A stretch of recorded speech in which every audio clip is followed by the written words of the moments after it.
Okay, guys, we're going live.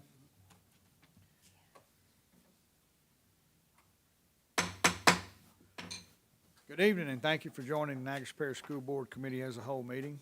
If you would, please silence your cellular devices and any other electronic devices that may interrupt the meeting. We have a form in the back of the room. If you care to address any agenda item, please complete that form and pass it forward. Ms. Rebels, can we have a roll call? Mr. Danzy? Here. Mr. Matoir? Here. Mr. Benefiel? Yes, here. Mr. Harris? Present. Mrs. McGaskey? Present. Ms. Palmer? Here. Ms. Phelps? Here. Ms. Harvey? Here. Mr. Fredu? Here. Mr. Nicholson? Here. And Ms. Page? Here. We have a quorum. As customary, we'd like to lead off with our superintendent's report. Yes, sir. Thank you. A few of these items come from some board members, so I want to address those first. We have, I believe it goes back maybe prior to my tenure, when the bond was created for Natchez Central to add some of the buildings on that campus. There was a debate or discussion rather to add some names of honor to that building. And as you can tell, the 99% of all work has been completed on that campus, but still no signage. So Pastor Harris reached out to me and said, can we get an update on that? The contractor with that job was Descant Construction.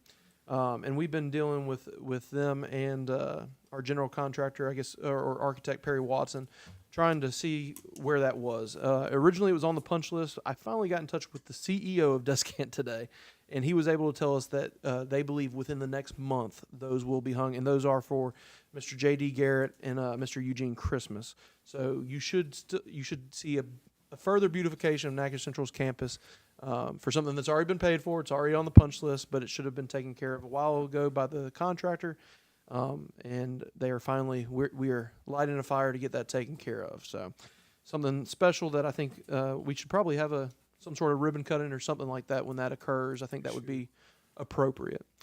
Summer school is over. We want to thank all of our students, our parents, and our staff who made that possible.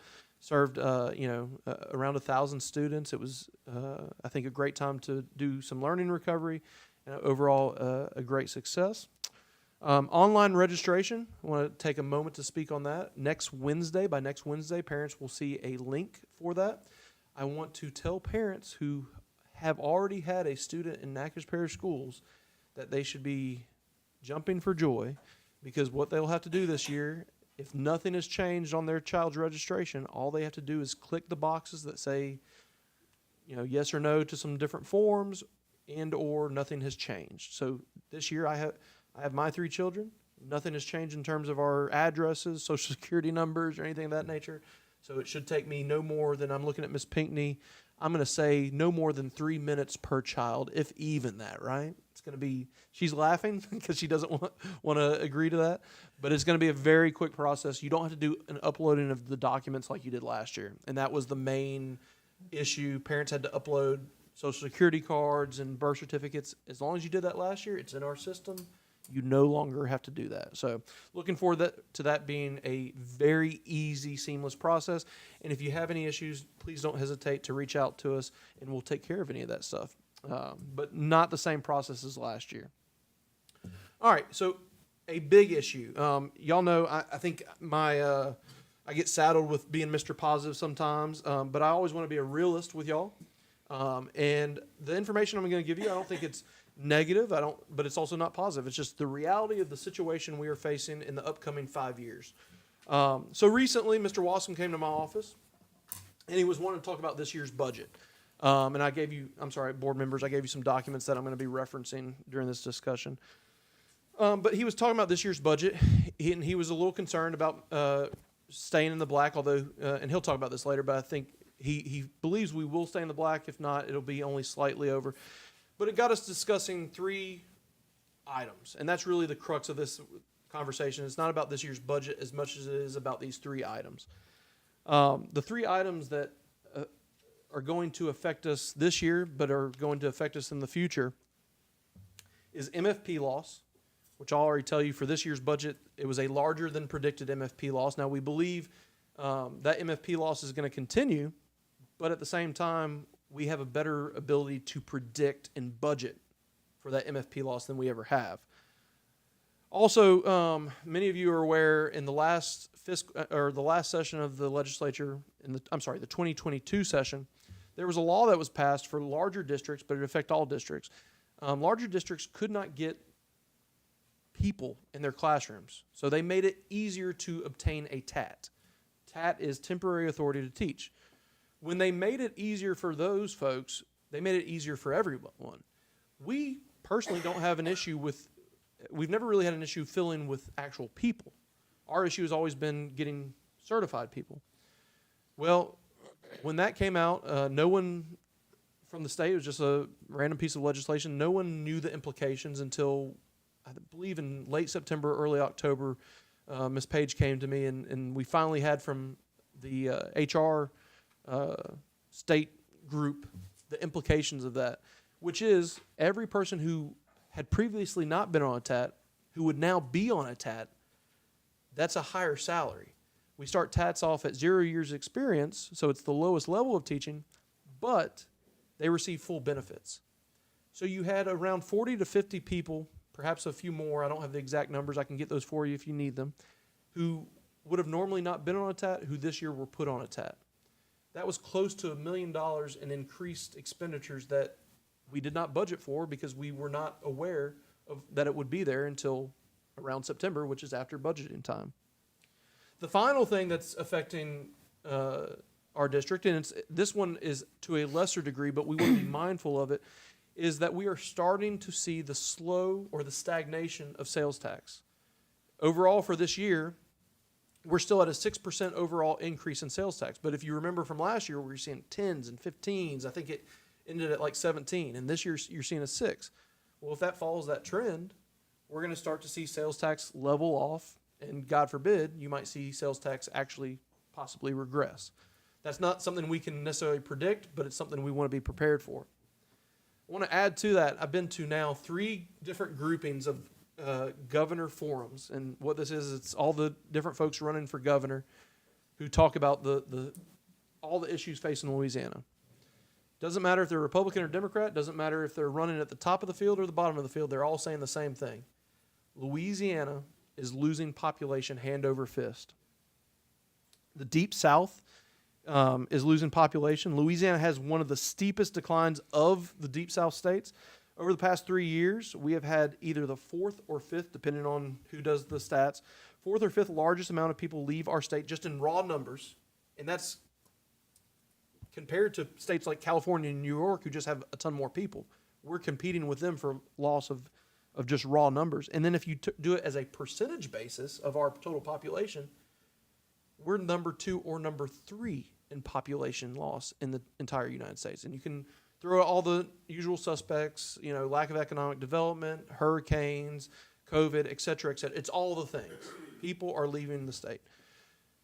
Then you add to that we live in an area that's not necessarily experiencing population growth itself in a state that's losing population. So between 2010 and 22, now we know we've had a census between that, but if you combine from 2010 to 2022, one of the sources I found showed that overall Natchitoches Parish experienced a 6.6% population loss, and that is projected to continue to decline up until 2027. And I don't think, I want to tell you, it's not that they think it's going to stop in 2027. They just don't have projections necessarily that go past 2027. So it's either going to plateau at that point, or it could continue, or we could see a reverse. But as of now, we see that occurring. So at the same time, we know all this. If you read The Advocate, if you just Google state population loss, you can get all this information. At the same time, we decided to conduct a study of our own. We contacted one of the lead demographers in the state at the recommendation of our legal with Hammonds and Seals. We contacted Mike Hefner. And his study, which you board members, you have 2 sheets of that. I've sent you the digital version, which is a larger document. Makes 2 conclusions, 2 major conclusions. One is there will be no student population growth within the next 5 years in Natchitoches Parish. And that's kind of the good news.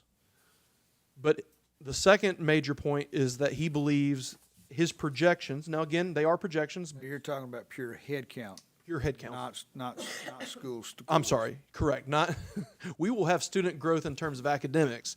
In terms of heads in classroom, he sees no student population growth. Thank you. He also believes that based on his calculations, and I want to preempt this calculation by saying this is not a calculation based on students going to private schools, students going to home schools. The data he uses is industrial economic development data. He uses housing data. He uses workforce data to see, are people moving into our parish or are they leaving? When he utilizes that data, he expects in the next 5 years, we will experience a 15% decline in student population with, in raw numbers, that means 809 students. If you want to put that in MFP dollars, that's around $4.3 million in recurring funds that will not be there by 2027. Now, you might say his numbers are liberal, or you might say they're conservative. Well, if they're liberal, even if he's off by 5%, that's still a 10% decline in numbers. So what are we doing about this? Well, Lee and I speak, when you have a reduction in revenue, you trim your costs. But I can tell you the problem with that is during my tenure, we have been very conservative. We have cut positions through attrition, through retirement and such, somewhere between 50 and 60 positions. We are now at the point, if we lose 200 students next year, 200 students, that should be 10 teaching spots that should be removed based on MFP dollars, because that's around $1 million. I cannot remove any positions from that 200 because that's 200 students split between 14 schools and 13 grade levels. So I guess I could tell you I could remove positions, but I cannot remove positions without affecting instructional activities, without hurting students. Because I can tell you right now, we remove that 50 to 60 positions, where'd our scores go? They went up. If I remove positions moving forward, I cannot promise you that. That would literally be raising class sizes by numbers that none of us are comfortable with. So why do I tell you this? Well, number one, I always want to be transparent with y'all. But this is something that I cannot fix on my own. We can do a lot of conservative budgeting. And I'll tell you, me and Mr. Wascom, we're not worried about this year, and we're really not worried about next year. We're worried about the next 5 years. We can do some things, whether it be through indirect costs in especially next year, that are going to probably offset a lot of these things. But your post-COVID world, when you're not getting $3 million in indirect costs, and you don't have a war chest in ESSER funds, you're going to face a shortfall in revenue, and it's going to be a continual shortfall. So it's going to be 2 to 3% every year, year after year, and that's if only it's MFP. If we have MFP combined with Continued unfunded mandates. And that sales tax, if sales tax increases, a lot of this can be offset as well. But again, we're trying to be conservative with our estimates here. So I think this board is going to be faced with some heavy decision making on how to help staff be in a position to be fiscally responsible. And I think we're just going to have to look at things differently than we have before. I don't want to be Chicken Little. I don't want anyone to freak out and think that anyone's jobs are in jeopardy. We're not in that place.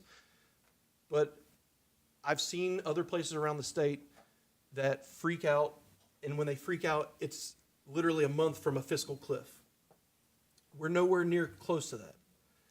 But I can't come to you 3 years from now and tell you in May we're facing a fiscal cliff and feel like I've done my job responsibly. Instead, I want to tell you 3, 4, 5 years in advance of what you as a board in your 4 years as board members that you're facing. So I think, let me stop there. And are there any questions just about that? Because I know that was kind of heavy and a lot. You indicate a possibility of increasing the student population in the classroom. Ms. If we Dot. had to look at, Ms. Dot, talking to you, Mike. We can't hear you, no, ma'am. oh, I'm sorry. You indicated the possibility of a student population increase if we had to do a reduction as far as the teachers, reduction in the number of teacher staff. But don't we have to maintain state standards and only keep a certain amount? Yes, ma'am, and that's another thing. You're 100% correct. That's another thing that keeps you to where you can cut, but there are limits to what you can cut. And so again, that's where I'm never going to cut to the point where we're going to be in a situation where you're going to have 30 kids in a K2 classroom. One, because it's not legal, but also I think it's immoral and unethical to have that many kids in a classroom. But there are things we as a board, or you as a board, have to do to help me in that. And again, I'm going to reiterate this: the sky is not falling, but I'm not going to be the one sitting before y'all 3 years from now, not having y'all prepared for it. We're in this together, so part of it's also like, hey, if it's on my brain, I need it on all of y'all's brains, because this is an easily overcomable situation. This again, it's not crazy emergency, but it is something you will have to deal with as a board. And if we are pragmatic about it, which I think that's what we're doing right now, there will be no issues. And so I think that's a lot of what Mr. Benefield, why he wanted to reach out to communities, because I think a lot of what we talked about in some of those town halls were about reduction in numbers. And I know a lot of people want to place reduction in numbers, on people going to homeschool or other avenues. And I'm not going to say that that helps. It doesn't. Those are students who are removed from our system. But the biggest boogeyman in this room right now is not kids going to other schools. It's kids leaving with their parents to other states and other parishes simply because they're leaving Natchitoches Parish. They're not necessarily leaving Natchitoches Parish schools. Now, as long as we improve the schools, maybe we can stem some of that leaving. But this is a problem facing industry. It's facing everyone. I'm assuming municipal governments in Natchitoches Parish are talking about these things. I'm sure the parish is talking about these things. I'm sure business and industry is talking about these things. If you look at just the sheer numbers of students on the Northwestern campus, you see that too. They were almost 8,000 and now they're right at 2,000. So, I mean, that's now there's online learning, but still that's a lot of students that are no longer walking the halls. I would venture to guess that anyone in the state of Louisiana who depends on population in some regard, whether it be for their who they're hiring or also their profit margins, everyone to some degree is probably facing the fact that we are losing population as a state. I just want our board, to always be pragmatic about these situations, because I'll be honest with you, based on everything we're reading, the problem doesn't get solved in 5 years. So we have to do things differently in the next 5 years to prepare for the whatever that may be in 5 years. Can you mention the qualification of the person who conducted the survey for us? Yes, sir. So Mike Hefner is one of, I believe, 3 major demographers in the state. One gentleman is out of New Orleans. I can't recall his name, but he actually did the demographic study for the city of Natchitoches. And I've yet to meet him, but he's well known. Danny Garrett is the 3rd. Mike Hefner served on Lafayette Parish School Board for 20 years, and he's been one of the foremost demographers in the state for probably the past 20 years as well. And never been wrong. He will tell you, when he talks to you, he'll tell you that his numbers could fluctuate with certain percentages, but the data he's basing it on is strong enough that he doesn't feel you're going to have a big swing. Now, what he also says in his study is this is assuming no major changes happen in the parish. If all of a sudden tomorrow Amazon opens their headquarters in Natchitoches Parish, this is his point is moot. But everything, when he looks at the data, doesn't show that Amazon's coming tomorrow. So the things you talk about when you're in the barbershop. Do we have enough housing? No. Is any new housing really getting built right now to a significant level to bring in people? Not really. Do we have any major transportation projects being built? No, we don't. Do we have any major businesses coming in at this point besides, fast food level numbers? No. Do we have the roads to sustain it? Correct. So all these things are indicators of population growth, and he does not see any of those indicators. He said there is a summary that basically says we are showing, I think, small to moderate growth, but not enough to sustain increased numbers of students at this level. So, and Cedric Floyd is the other. Cedric Floyd, yes, sir. Also, if you look at it, guys, he went back 5 years. I've done my own internal. the numbers 10 years ago. We were, I believe, well above 6,500 students. And if you look at us today, we're at 5,200 students. So this isn't a problem even just the past 5 years. This has really started about a little over a decade ago. Same thing at the university. It started way before now.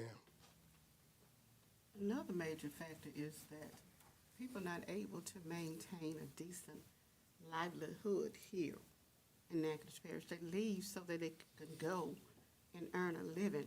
So a lot of people overall, general population, we think a large percentage of the people work 2 jobs so they can maintain a decent livelihood. Well, that's part of what he looks at. What's the job market look like for people to be able to, would they come here over a Shreveport, or here over an Alexandria, or here over a Dallas? Somewhat dismal.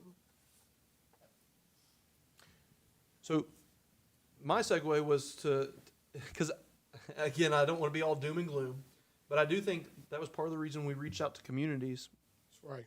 with the community meetings, and I thought those were, and I got to give credit to our board president for pushing that. I think overall it was very positive, and so at this point, if there's no other questions about, everyone's kind of looking at me with sad faces. If there's no other questions, I can turn it over to Mr. Benefield, and he can speak to those town hall Well, meetings. just real quick before you do that, I don't think this is a problem unique to Natchitoches Parish. ma'am. I feel like it'll be every school system in our state, because people are actually leaving the state, not just leaving Natchitoches. So it's, Yeah, and I'm sorry, I can touch on that real quick. Recently, we get the MFP results of pretty much the entire state. There's very few parishes that are gaining ground. The ones you see gaining ground, I think it was 4 of them. 2 to 4 usually. Now, that changes every time we get a budget letter. The ones you typically see, Lafayette's gaining ground, but I'll be honest, they're gaining ground from surrounding At parishes. somebody else's expense. It's not in growth from, or in movement from other states. The ones that are experiencing it the most are going to be your Orleans, your Calcasieux, because they experience a lot of their losses due to hurricanes and things of that nature. But I mean, y'all have kept up with probably comings and goings of other parishes in the state. And there's other news that you can reference that shows that other parishes are dealing with this exact thing. I think our problem is not our problem. We are in a much better situation to deal with it than many parishes are. I will tell you that. I mean, when I look around at what they're dealing with versus what they have, it's night and day. But it's still very similar to really what everyone's experiencing, just on different levels. One of our neighbors just closed a school, and here in the last couple of days. So I mean, it's a tough situation. And I think I saw a quote from them. I think they've lost in their last 5 years or 10 years. I can't remember which one it was. They lost around 900 kids. In a smaller populated parish, much smaller. So as a ratio, probably very similar to us.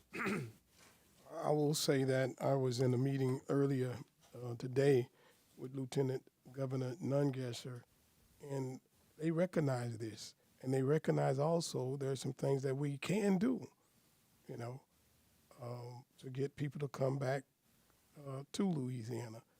And so I think it's all of the different governmental agents, schools, parish governments, city government, universities. I've always wondered how Natchitoches could be have a major university and have a retirement. And I understand the retirement. There are people coming in to Natchitoches, those who are retiring. But we have to be able to juggle not only those who are coming in that's retiring, but those who are being educated to stay here. And that's always been my understanding that there is a place called Valdosta, Georgia. It's a university much like Natchitoches. They are able to juggle that. But they are able to work together too. And we're better together. I can tell you the good news. After talking to every gubernatorial candidate, they all say they're going to solve this problem. Yeah, well, Checks in the mail. solve it in person. I appreciate the opportunity to talk about this, and we don't want to dwell on it, but Pastor Harris also and I put these plans together for these town hall meetings some time ago, and we just now had the opportunity to make them work. When you have 8 town hall meetings over the course of 2 weeks, like Ms. Phelps said, it's like having 8 board meetings in less than 2 weeks, and that's just a few minutes shy of 25 hours a meeting. That's a lot of time invested, and we had Ms. Phelps and Pastor Harris made all of them, and I appreciate that. You know, we talk a lot about transparency. We got a lot of good compliments on the board reaching out to the public and extending ourselves and talking about some of the good things that are happening, but also some of the things that we need help with, and we need some help. And we're not gonna be able to solve all these problems by ourselves. We had that almost $1 million unfunded mandate by the state. They signed it into law and they said, oh yeah, by the way, everybody, take it on the chin, go figure it out. Then we had the loss of MFP. Lee, how much was that? Was it 3.7%? So we've got so we're fortunate that we're in a situation where we can absorb that this time, but moving forward, it's gonna be tough. We've been absorbing it through sales tax increases. Yeah, that's correct. I can tell you the sales tax increases are flattening out now. Those good old days are done. And it's been filling the back end for us, that's correct. You know, every state in the southeast is either maintaining their population or gaining population. Louisiana's the one that's losing it. And we're losing it in this band across Sabine, Natchitoches, Wynn, and those, at a greater rate than most in the state. And so we're gonna see a student population decrease for the next 8 years that we know of. This board's gonna have to take some serious action to make sure that we are ahead of the game and we keep our best foot forward. By doing that, we're gonna have to continue to be, just like we're talking about tonight, be transparent. We were transparent with the communities and the schools when we visited with them. We're transparent now, letting everybody know that where we are as a system and what's gonna happen. And moving forward with the town halls, we've taken the information that they've given us and we're gonna have some small focus groups, and let's sit down with those people and let's figure out the best way to approach some of the issues that they brought to light with us. And I think we can do it. Together as Pastor Harris. Absolutely. Great point. We could spend a lot of time on it, but we've got a lot of time to spend later on. And so let's take that and use it wisely. We went from, what did you say, 6,300, 6,500? I believe the last I checked, and I can't remember if this was 10 years or 12 years ago, the peak I saw was 6,800. I think that was during Dr. Duke's tenure. 6,800, and we closed with 5,200 this year. So this yeah, that's his last numbers. We've been on a slide, and every one of those students that leave us is linked to MFP money. Okay. Board members, any questions before we move on with the agenda? Okay. Come on, agenda. Where are you? There we go. Okay. Ms. Hicks, do you have Ms. Hicks, or will she present Thursday? She and Mr. Shirley will present next Thursday. Okay. Is Mrs. Washington in? Yes. That's great.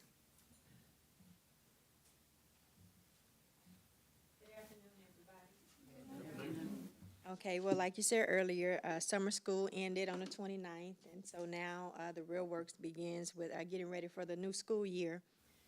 Online registration is going to help us a lot. We're getting routes and everything situated before school start. So hopefully we'll have routes the beginning of August, everybody's situated. Right now, we're currently interviewing for recruiting and retention person, so that person will work all year round, just making sure we try to be 100% staff. So we are hiring for that position as well. So for our goal for this summer, we're trying to hire at least 16 people this summer. So we've been out there at your town hall meetings. We have one, our representative, Ms. Deborah Party, attending, doing some recruiting there. She's been on the riverbank on Saturdays at the farmers market, going out there, and she's been getting a lot of hits, and people are coming in. As a matter of fact, Monday, we have a CDL prep class. We're looking at maybe 17 to 20 people coming in just to help them get their permits so they can start driving as well. So right now, we're trying anything we can to bring them in. So that's where we're standing at the moment right now. Any questions or anything? Got to say, Ms. Pardee was at our town hall meetings, and we did recognize her and pointed people in the right direction to hopefully she picked up some people want to drive, especially in the rural areas. Yeah. So that's our goal, to bring 16 people in, before school starts. Ms. Washington, you and I spoke because Mr. Nicholson came to me during one of the town halls, and one of the things expressed was a route for an after-school route from Natchitoches Central for Marthaville. Yeah. And I know we've talked about putting that in We place. did talk about it, so as of right now, it should be in place, so everything should be okay. Thank you, ma'am. That was a pretty sore spot, so we need to make sure that. Yeah. Does Goldana have one too, or is it just Marthaville? Lakeview, For years. I haven't heard any issues on that, but I can check on that. I know right now Lakeview and Fairview had after school.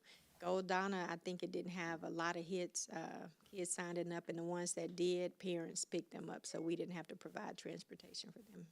I had a question about that at our town hall afterward. Okay. Want to approach me about that. I'll talk to Ms. Renter and the other principals, and me and Ms. Washington can see what needs. Still have the one to go to Clutcherville? I'm sorry, I didn't hear you. You still have the one to go to Clutcherville? Yeah, we still have it, and actually, we just have, because the children, depending on what their activity is, don't stay every day. So if they're on there, we take them. If they're not, we don't go to Clutcherville. We don't have a student there. So if they do need transportation, we do have a bus that will take them. And what about from the Provençal area, the ones that play? That's Yeah, Provençal did have after school. We had 2 buses coming from Provençal. We had one going to Robeline area, that way Highway 6, and the other one doing Clutcherville, Natchez area. So. Anything else? Thank you, Ms. Okay. Y'all have a good night. Thank you, ma'am. Mr. Wascom. You don't have anything to read for us this time? I don't. That's next week, yeah. We know you love it so much. Okay, general budget. Are you on the budget? Yeah, this is a budget report. We are, here, the one thing that makes me a little slightly nervous this time, and we'll see, because we have a lot of school board stuff that has not been posted to the expenditure, to the revenue side. So I'm a little nervous about the distance. Okay, so let's take a look. See how this up here says 47 million, and where the expenses are 41 million. Now, one was we had a $1.5 million revenue from last year from a grant, a federal grant that came in. It was posted to general, and then the expense was also posted to general. But here we got 46 and 44, and there's about $2,250,000 gap between the two. $2,300,000. I would prefer that be a $4 million gap, but there are some revenues that have not been posted. There's a great deal of indirect costs, that $243,000 we got from the swabbing, the COVID swabbing. That's not been posted. There's a lot of things. I believe it's going to be close, but we should be able to make it. Onto the positive side, but I will tell you, it'll be a close run thing. And what has surprised us this year has been that I'll show you in the sales tax report, the tapering off of sales taxes, and then the also not keeping up with the loss of sales tax this year and the increase in sales tax and the loss of MFP are about equal. That has been really helpful, but the issue, it's just going to be close, and next month I'll be able to explain it to you. But remember, the June budget will not be finished until sometime about mid-August. So your end of August meeting, just about the time we're ready to approve the next budget, is going to be the final say on where we stand with the final numbers. And the reason for that is all these invoices come in, all the summer school payroll and all that has yet to be posted. And that's about, Sarah, what about 3 million for payroll? But all the transportation and all. Yeah. So anyhow, it's a significant amount of money to be posted, and we get 20% of that added on as indirect costs. Last year, it was a surprisingly substantial swing. The reason I say it's close is there was $6 million difference here. And the reason is that you have to remember in June, we post the June payroll, the July and August payroll, and the sales tax. Now, the sales tax is self-funded. You have 3 payrolls being posted at the end of June, and that's when it hits the books. And that's why I like it to be large. Now, remember last year we had $2.5 million surplus. So if you can see if you start narrowing the gap, you need about $3.5 to $4 million to make everything balance, and it's real close. We have a lot of extra money coming in from surprising sources. So we'll see where it goes. But we are. What's one of those sources? Huh? Say something. Well, for instance, this COVID swabbing, that's about $250,000 that we've never received in the past. And I can't think right off the top of my head. I can come up with a list, but there's just a few surprise areas that we are not used to getting some income from that we got this year. And they're not going to be happening necessarily in the future. But every year you have a few little things that we get revenues from grants that it's like a 1 year only. And The main thing right now, I would say, would be your indirect costs from your ESSER funds, and because those aren't spent every year in the same fashion. Like next year, you have to spend a large amount of the leftover ESSER money, not leftover, but remaining ESSER money. So you're going to see a larger indirect cost next year than you did this year, and you saw a larger indirect cost this year than you did the year prior. Correct. So I think that's probably the big difference in determining these new sources of revenue. They're not new, but they're just for this period of time. They're one time only. Yeah. Essentially. So, anyhow, child nutrition. If you'll look in the third column once again, about $4,100,000 in revenue and $3.3 million in expenses. We still have yet to post summer school, but summer school was mainly covered by ESSER funds. This is really good. This is really healthy balance in child nutrition. If you'll look at one of the reasons why, you see under other, it says at the bottom, it says other. Last year we spent $901,000, and what was that for? That was for all the equipment we bought. Do y'all remember? We basically refitted 12 commercial kitchens with new equipment, and except for the automated washers. That was pretty much on this year's. But all of that has now been done and completed, and you can see we went from $901,000 just to under $30,000 this year on all the equipment purchases and stuff like that.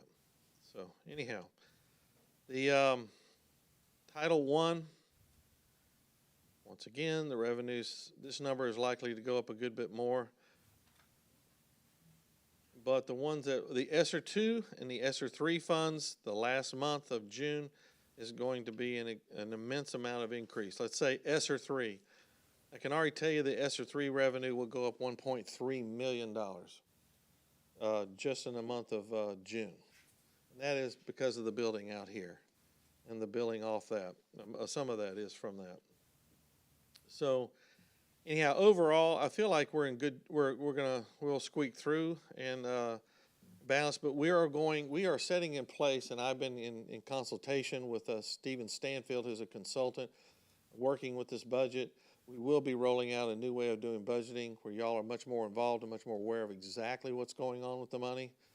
Instead of looking at me and trusting I know what I'm doing, y'all will actually have a little bit more. And there's also going to be Mr. Stanfield is state renowned for doing what he does, but he's also recommending several policies Right. that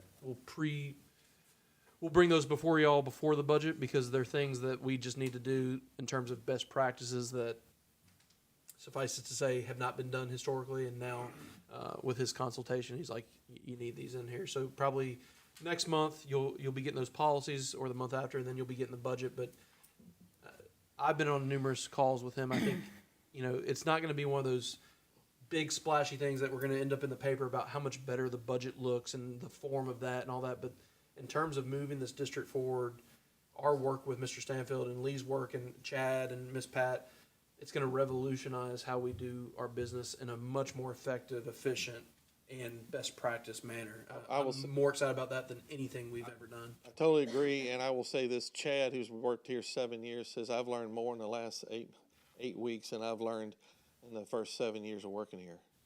The comment was that he's learned more about what we've been doing. You will see a tremendous improvement in how we manage ourselves financially. This will give us the ability to adjust to the flexibility of whatever catches us in the future. And in other words, we will be able to be proactively seeing things coming in the future and being able to adjust ahead of time. I will tell you that this district has probably been more reactionary in the past, and I've been trying to go to proactive, but ultimately following the way that Stephen Stanfield has with the way he sets up budgets, he's essentially pulled a Union Parish pulled them out of the fryer, because they were in really bad shape, and he pulled them out and has them on best practices, and it's made a world of difference. And so I would like to say that I'm excited about the future. Y'all will see some changes coming. I hope it's embraced. It will, by the way, it will hopefully allow y'all to fully understand where all the money is going exactly. If you carry a copy of the budget, you'll be able to actually explain to anybody who asks you a question where things are going. It'll tell you. So how is he getting paid? He's basically a consultant, being paid as a consultant. Like, how much? Like, how? He's working hourly. The more we ask him to do, the more he's doing. I think it's how much an hour? I have to look at the contract. I don't know, for the last 2 weeks. What budget? We have a budget established for consulting. Like, for instance, the gentleman who did the demographics for the next 5 years. We have a small budget set aside for attorney's fees, consultants, engineers, that type of thing, and we're spending that money. Is that under miscellaneous or what? General fund? It's under general funds, yes, ma'am. It's a general fund set up for those types of things. It's just to allow for consulting. What's it called? Independent. It's an independent contractor. I don't know the actual function and object code off the top of my head, but Professional services. Other probably. professional services. yeah, it's under professional services. It's in independent. There's a difference in those. Even within professional services, there are two distinctions in there. Under object code and function code. So, with payroll, Yes, ma'am. why can't we come up with dates, specific dates, set dates for our staff, employees, teachers, everybody to get paid? Like, why is it always we getting phone calls or text messages? When are we gonna get our text checks? When is this gonna come? Why, like, we can't just set it up to where they will know when they're gonna get the money that they work for? They don't have to call and ask anybody, they don't have to call up here, they would know. So everything besides stipends, which even stipends are included, that goes into, they receive a payroll calendar at the beginning of the year. And the payroll calendar is gonna tell you your 2 payroll runs a month. The things that won't be necessarily on there, would be sales tax and some things like that. And I'll tell you the main reason the sales tax doesn't get an exact date is because, for instance, we can't do anything with the sales tax funds until The last June numbers come in. until the June numbers come in, which we are dependent upon the tax commission to get those to us and to disseminate that. If they disseminate it 1 year on July 2nd, potentially that year we could get it out, I don't know, July 4th, well, not July 4th, July 5th or something like that. If the next year they don't disseminate that until July 6th, then we won't get it out till July 8th or 9th. So I think the reason behind it is we don't want to give a date that there's variables that we don't have control over. And in that case, I mean, it's a variable we just don't have control over. I mean, the tax commission is nothing against them. They try to get to us as soon as possible, but sometimes they don't have control over it either because they're trying to get their data in. So that's the main reason, for something of that nature. But there's deadline, I'm asking, is there deadline involved for them to receive? What specific tax run? No, she's saying from the tax commission, do they have a statutorily based deadline that they have to get it to us? No. No. They don't. So And that may be something- unfortunately, I know we're the target because, trust me, my wife in June was asking, when are we gonna get our tax check? And I thought she was joking, she wasn't. Because we hear it too, and I would love to be able to say every year on July 5th, it'll happen. But it's really because of those variables. Because, I mean, and again, there's no one, people always misunderstand this. The payroll department, our employees too, they want it as fast as everyone else. But it's a matter of having to rely on things that we have no control over. Even for December? Yes, ma'am. Any of those tax checks is gonna be dependent on the tax commission getting us that number. Tax commission, for instance, is getting their money from the 20th to the 30th of the month on the previous month's sales. So if they have a Thanksgiving break in there, their ability to collect those have been reduced by 5 key days. So therefore, sometimes they're not able to give us the information until December 3rd. By the time we get it and then verify it's all in the bank, that's when we have to put it through our little calculator. And that takes a couple of days to make sure all the information is Now, correct. the date I can give you It's in about the terms of, 10th of July, the 10th of December is what we target. You sometimes can get it in sooner. well, in December, I think what we have always done, we don't give a date, but they always get it before their break. Now, sooner, to your point, sooner is always better, and that's the philosophy we all have. But I can tell y'all, Mr. Harris, who He busted chops to get it done. he wants it just as much as everybody because he wants to do the same things that everyone complaining. And I don't mean complaining in a disparaging way. They're complaining because it's their money. They want it. He wants it for the same reasons, and he's working hard to get it to them. But I wish I could force those folks to get it to us on a set date, but I just don't believe we have any statutory power to compel them to do that. I think the biggest problem lies when we say that you'll get it by this time. Then that's when the problem exists because we start getting the calls. Well, they said this, that, and the other. So, I think it's just best to. So if you hear anyone in this office make claims on that, please tell me because me and Mr. Wascom found out the hard way in our first year. Yeah. That you don't make those promises. But Thanks. I have to say this, and it's not to negate what Ms. Palmer's saying because everything she's saying is correct. We need to be timely, we need to be efficient, and we need to be consistent. But I gotta tell you, this year was the fastest we've done tax checks in my entire time. July 3rd I was very happy with Mr. Harris, and I gotta say this, with Ms. Carol Johnson, who retired today. Because It was her swan song. it was her swan song, and she went out with a home run because she got it to people the quickest we've ever gotten in my tenure. I don't know if that's the quickest ever, but I got to give them two credit for that. Johnson. Replacement? Get that in. July. Do we have a pending replacement for her? Yeah, we missed Yes, it ma'am. too. We're yes, ma'am. We missed it too, first year. I ain't get on no. Good job, Ms. Johnson. Yeah. Okay. Y'all are looking at me, so I'm going on to the next thing. Okay, so, discuss, MOU, wait a minute, up here, sales tax report.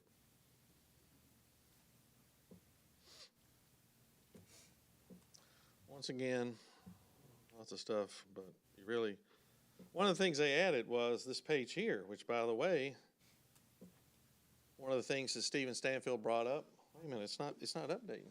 Have I been signed off? I don't understand. What page is that, Mr. Waskins? Hang on a minute. Let's see if let's see what happened here. That's what I was just gonna try to show you. It's the one where it's kind of cockeyed. We are supposed to, The tax commission has always been in need of giving us copies of what's called interest and penalties. And this is a requirement under the law, and I'm supposed to be reporting that to y'all.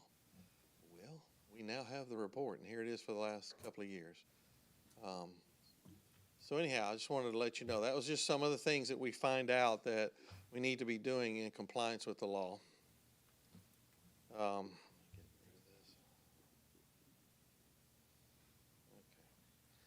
This percentage right here, 6.47%, that was the average increase of,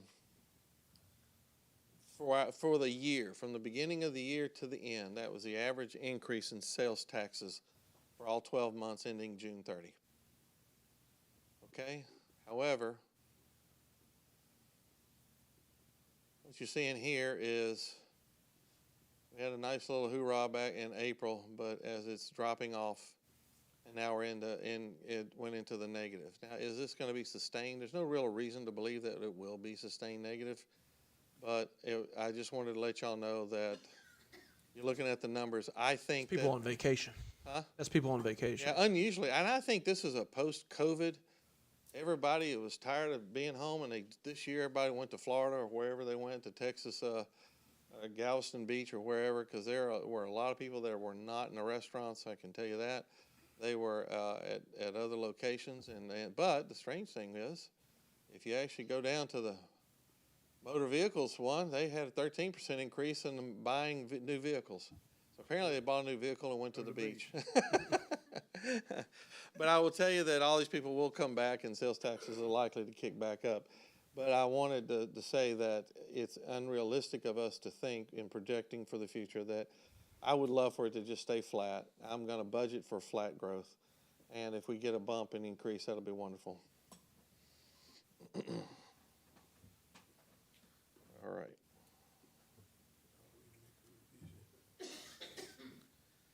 And then the personnel report.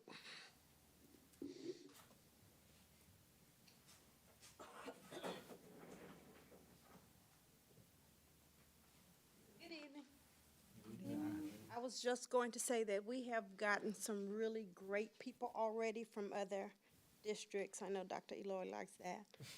But also from other states, and we would be remiss not to mention some of the people that we've lost. It seems that every year, the people that we lose seem to hit a little bit harder. I don't know if it's because I'm just older or they put in more years, but I don't know. It just seems to be some really good people, and one of those people was Ms. Johnson. And, you know, we had our little minute in here today, and it's hard to not think about those sales tax checks without thinking about Ms. Johnson. So she did do her thing on that. But we'll miss all of them. We will miss them all.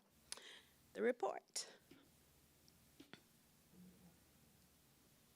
Mm-hmm.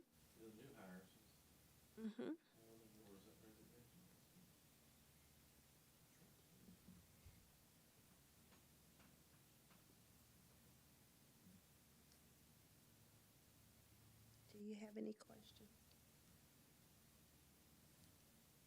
Okay, thank you. Okay. Following our agenda, I do have to mention that, thank you, board members, for all attending, so we can get that business taken care of before the meeting with that board photograph, and thank Mr. McTwire for adjusting his wardrobe for the Ms. Palmer. 5, finance, facilities, services, and insurance. A, take appropriate action, combination bid award for the 23-24 school year. So that is for Weaver Elementary, a walk-in freezer that Ms. Hicks has put out for bid. B, So her recommendation in the bid is to select Associated? Right, that's a little better. Yeah. What it says. It's on the second page there, award. okay. B, discuss and consider approval of ECHO proposed contract amendment. Yes, ma'am. So, a while back, as y'all, let's see, well, no, at the board retreat, I mentioned this to y'all, in talking with Ms. Washington and also talking with Ryan Johnson, also talking to Mr. Kurt Washington. You know, I think we all recognize that they are doing everything they can to recruit and retain their folks. But there just is a point where the market needs an adjustment. So what they have proposed to us is that it's an amendment to the contract where we would pay an additional $250,000 to the contract in the upcoming year, and what that would do, that would go all to employee personnel payroll, excuse me, which would result, I believe, in a $3 increase for bus drivers, and I believe half of that for aides is what I recollect. $3 per hour. I'm sorry, not overall $3. $3 per hour. This is all this money would go directly to employees. This is not any sort of administrivia or anything like that that would go to ECHO. This would all be distributed back to the employees.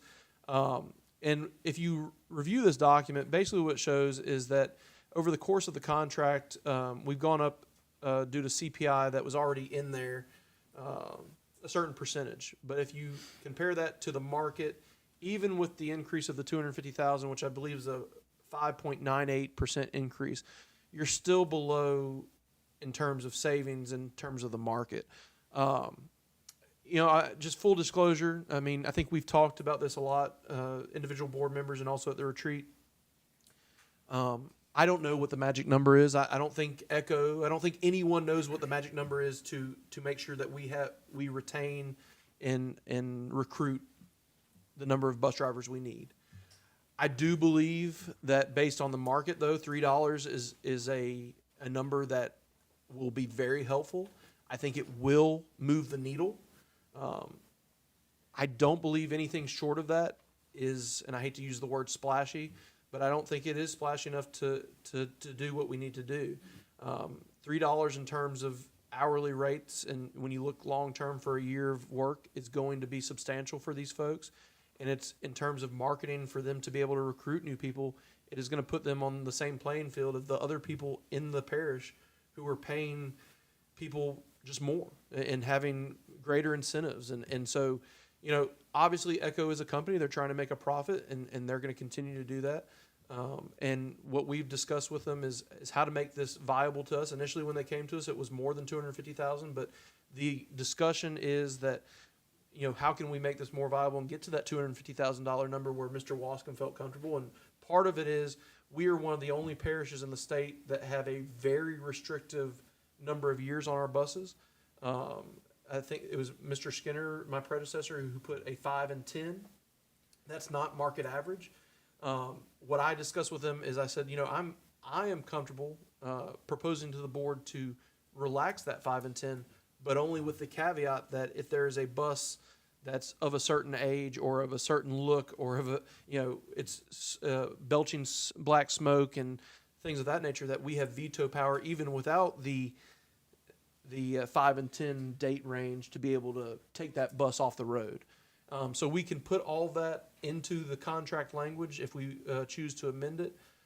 I can tell you if we choose not to, then when Miss Felicia gets up here every month, she's going to continue to tell you about shortages. Now, that's not to say that if we do this in the month of August, she's going to come up and say everything's perfect. It's going to take time for this to hit and to make a difference. But I can tell you, I don't know the future. I don't know how much impact this will have, but I can tell you what not doing anything will have, which will be the same report every month. We've talked to Mr. Wascom about this. He feels comfortable with this. And this is about providing our bus-going kids with a better product where you're not having to double up every other day and your bus route's not being prolonged by 30 minutes, an hour and a half. Or to a lot of people's points, if I expect to be picked up at 6:50 or 7:05, this will help that to be consistent. Whereas right now, it's not anyone's fault. I can't be mad at Miss Felicia when a bus is late or in some cases early because they're having to take on double routes. This will allow us to get to a point where we are more comfortable with the product we're putting out there. So I know there's probably a lot of feelings about this, but as a staff, we are recommending the $3 increase in the language there about the amendment on the buses. I've been assured by them if we put the proper language in, we can still ensure the quality of the buses that are currently on the road. Superintendent Eloy, it looks like on the contract is $3 an hour and $1.25. Yeah, I'm sorry. But that's okay. Ultimately, it's our students and our system and our schools that will be affected. Yes, sir. And so, And again, this is not $1. This is going to Echo's bottom line. This is going to Echo's employees, which I know are not our employees, but I think we're like cousins, you know? So, yes, sir. You know, Eco Ride made a contract with us. Now, they come in, actually, just well say breaking the contract. If they, how we know what they're doing, the other company that was a little bit under them could have been doing the same thing. So I think when they came to us, you know, Mr. Johnson was very clear that, you know, this is something they're proposing. It's not breaking the contract unless we want to pursue it. This is something that they feel the need to bring to us because I think what's happened in the market is the pay rates of surrounding districts have exceeded us to the point that I don't know if anyone would have necessarily predicted in the contract. Should we have? Should they have predicted that? Perhaps. But I know that when we talk about the Red Rivers and the DeSotos who are picking off our drivers and things of that nature, or sometimes it's not even the other districts. Sometimes it's, hey, I got my CDL and I can go drive a truck and make significantly more. So, and again, y'all know I'm not one of those guys who blames COVID, but I think COVID did affect the market to a degree that most of us did not expect. So in terms of if we don't want to do this, the current contract proceeds. This is not in any way something that If they're wanting us to redo all this with the contract, to me, we need to re-advertise the contract. And with the buses going to 15 years, I was here for the prior company. When we started getting these old buses, we had buses breaking down, kids sitting on buses at hours for that. I don't think we need to back off on these new buses and stuff, because we're gonna be back to the same ragged old buses we had, that the seats were so bad the kids couldn't hardly sit on it. So, and to me, Lee just said we got a budget crunch, but now we got money to give to a company. All these companies that we got hired as contractors, when they come tomorrow and say we want to give our guys a raise, are we gonna give them more money, or are we gonna redo the contract? And I know a lot of the drivers, but to me, that's not our responsibility to give them a raise. That's the contractor. And if the contractor didn't put in what he's supposed to be, that's not our responsibility. Because if we gonna start giving each contractor that we have contract through this system, every time they wanna give the employee a raise, well, we don't need the contractors. We need to just start paying the employees. I got a question. How much is it bringing them up to? $16.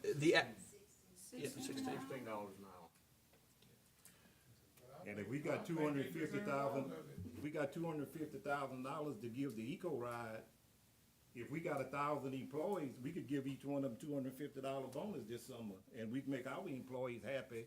Where Eco Ride ought to take care of their own employees. Well, and to that point, it's not saying that we just have $250,000 laying around. Mr. Wascom believes that he can budget for it for the next fiscal year and make it work with all the other things we've been talking about. In terms of,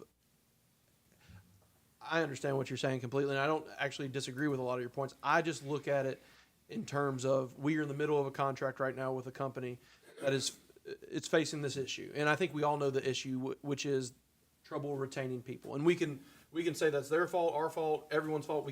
I don't think that necessarily matters, although I agree with Mr. Matoir. But my issue is in terms of the service provided to students, that's my major concern is the service provided, because as of right now, if we continue to have the shortages in drivers, I think we're going to continue to see some of these service interruptions with that. Now, and I'm sorry, Pastor Harris, I think you're about to, but one more thing real. Go ahead. I just think that the drivers want to be compensated for when they are doubling and tripling or whatever up on those routes. And Echo Ride, if they are saying that they care about their drivers, would make that attempt to do that. And then we won't have to hear from drivers saying that they're doubling up and tripling up and nobody's compensating them for it. So who's talking for Echo? So we have Mr. Kurt Yeah. Washington, and then we also have Miss And Felicia. I know they got a bunch of drivers here too, and I respect them to the highest. And I think they need to be paid. But I'm not sure about what we're trying to do if that's going to solve the problem that's actually going on, because the problem that's actually going on is a trust problem. It's not our problem. So the one other thing, not to circle back to another comment, Mr. Bertoir, you were concerned about bus age. There is an ability to remove the 10 and 15, or the 10 and 15, or 5 and 10 rather, but still put an average age that allows for more flexibility, but still addresses your concern about bus quality and bus age on the road. Listen, you guys, I'm not disagreeing with y'all that, we made a contract, it's there, but I do think there's some outside forces that no one could foresee. And again, my stake in this, I do not have stock in Echo Ride. My stake is providing a better quality product to our students and our families. I will say that I believe wholeheartedly, and those of you who were board members during First Student, and then also I remember the first problem I faced when I got here was Echo changing their model of transportation. I think we had a model where family members were on the buses together, and I will say this, I think we're in a much better situation with the product Echo is delivering on a day-to-day basis. But all that being said, if I get 10 calls, 5 of them are on buses. Now, I have no point of reference. That may be every district in the state. And I talk to other superintendents, and they kind of allude to that transportation is a hot button with parents. So my only stake in telling y'all as a recommendation from the staff is because I want to provide a better product to the students. And I believe right now, I don't disagree with y'all that this isn't necessarily a problem of our creation. I agree with that. But I also know that this problem is only going to continue to be at the same, if not get worse, if it's not addressed in some way. So, I'm bringing this to you now. We can, I think a wonderful idea, and I don't want to take the president's spot here. If this is not something that the board wants to do, is to set up a committee that can meet with Echo and Echo Corporate and can flesh this out to a degree where all parties are perhaps more comfortable with a proposal that you're not currently happy with. Well, I think the better thing to do is that, no offense to you, Dr. Eloy, no offense to Ms. Washington or any of the other ones who are representing Echo Ride, but Ryan needs to be here. Mm-hmm. And whoever else from the corporate needs to be here. He Well, could to- make it so, go ahead. To sorry. go along with what you're saying, I think everyone around this boardroom table has heard from different employees at different times, and a lot of them are not happy for various reasons.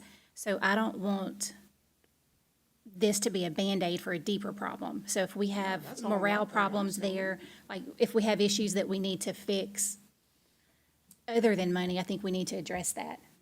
Because ever since I've been on the board, monthly I hear from somebody, and it's not just about money, it's trust, That's right. as you said. It doesn't have nothing to do with you. Doesn't have anything to do with Ms. Washington or any of the ones who are on. There are drivers who've given their last, and they're still driving and things. And let me tell you something. I don't feel like sugarcoating what is real. When did this contract start? This was 21, I believe. Yes, it comes up in 2026. It's a 5-year contract. Has Echo given them any kind of raise since then? I'm not privy to that.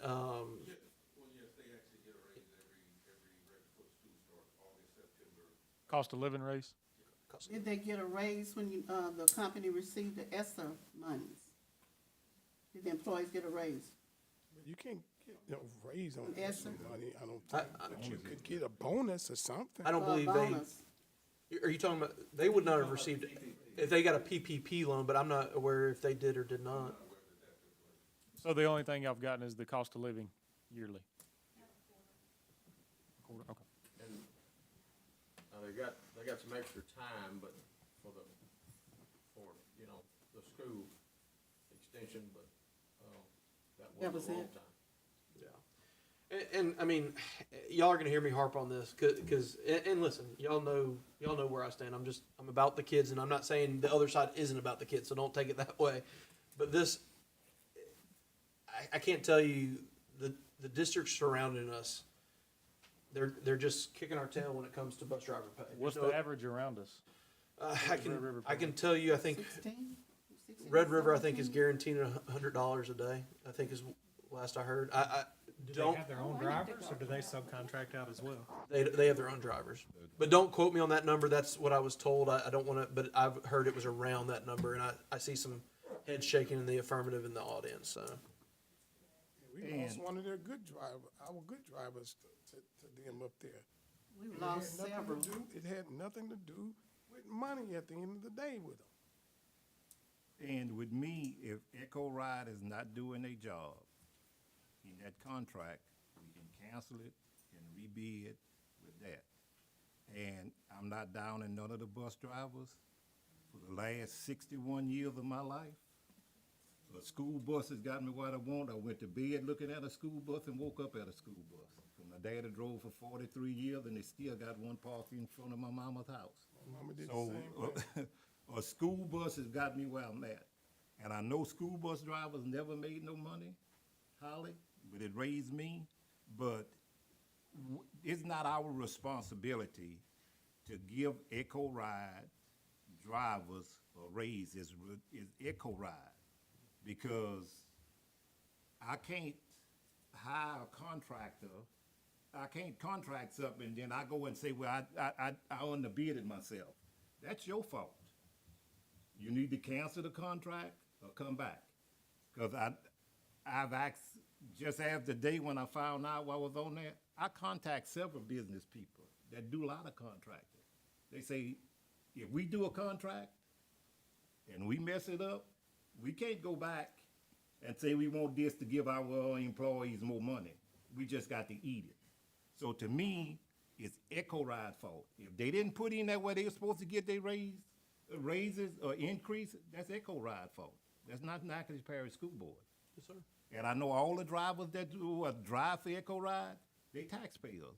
But it's not us that need to be giving them raises. It's Echo Ride need to be the one giving them raises. And I can't support taking Natchitoches Parish tax dollars and giving it to a company that is their fault. They didn't put the increases where they're at. And they did it to get the contract.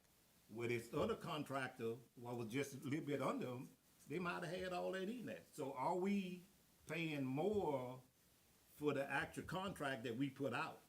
Because if we is, that's a breach of contract for all other people who made the contract, did the bids.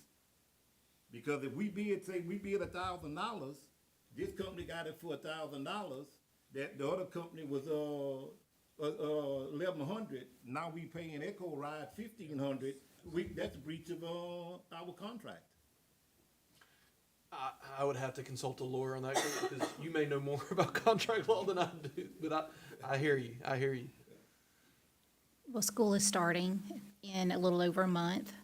So I just feel like if we want Ryan to come here or whoever from Echo Ride, it needs to happen quickly. So Mr. Johnson, Ryan Johnson, has expressed to me that no matter how this conversation goes, he is at the board's disposal. I mean, he will have to travel, obviously, but he he will make himself available within reason to be here and to hear, whether that's in front of the board as a whole right now, or if you want to do some individual conversations before that meeting. Coming for the board. Yes, ma'am, but I'm saying if you want to have some individual conversations with him prior to flesh some of it out, I think he'd be open to both.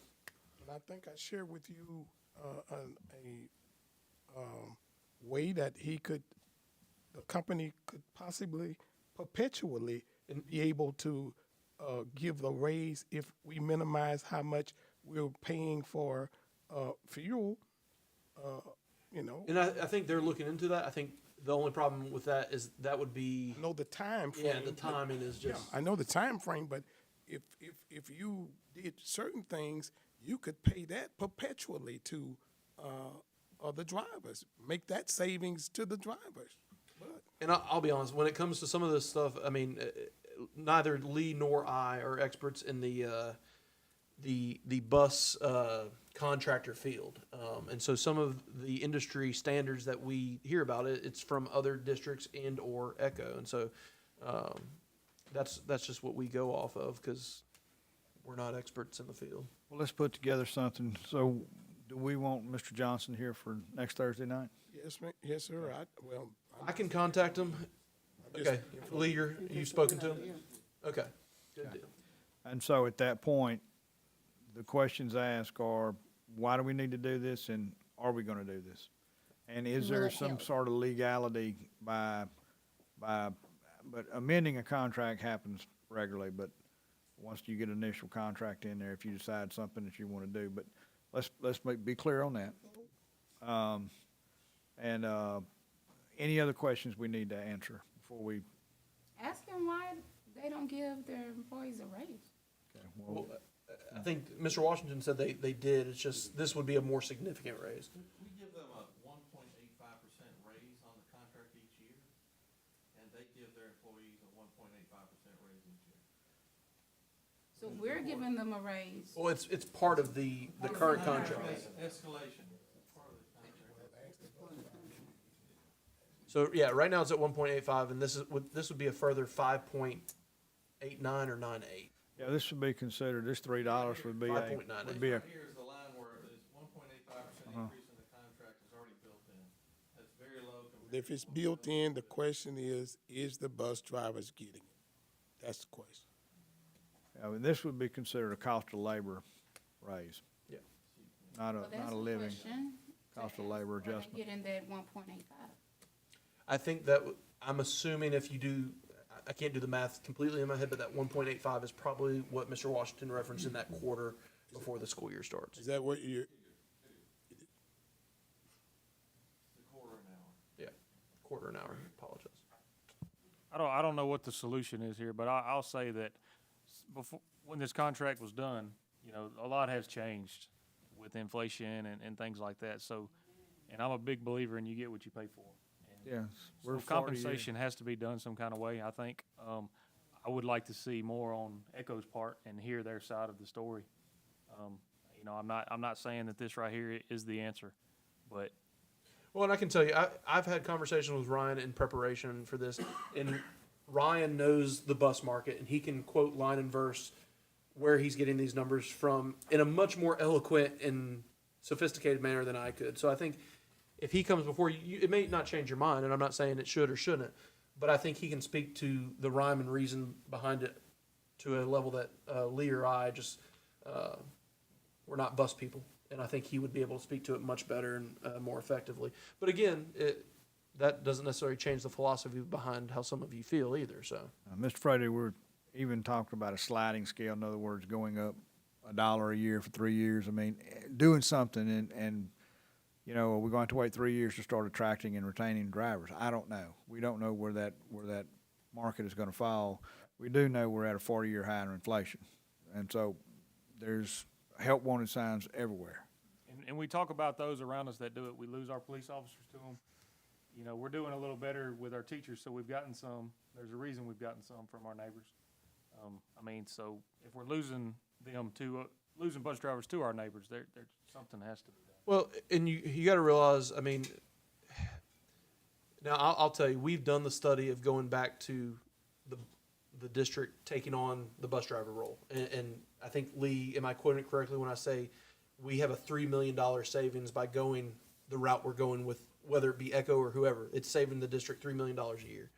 Also compared if the other contractors that bid had won the bid, where we would be paying. So there, I can tell you, there's a million reasons based on our research and comparing as to why we need to go with a third-party contractor.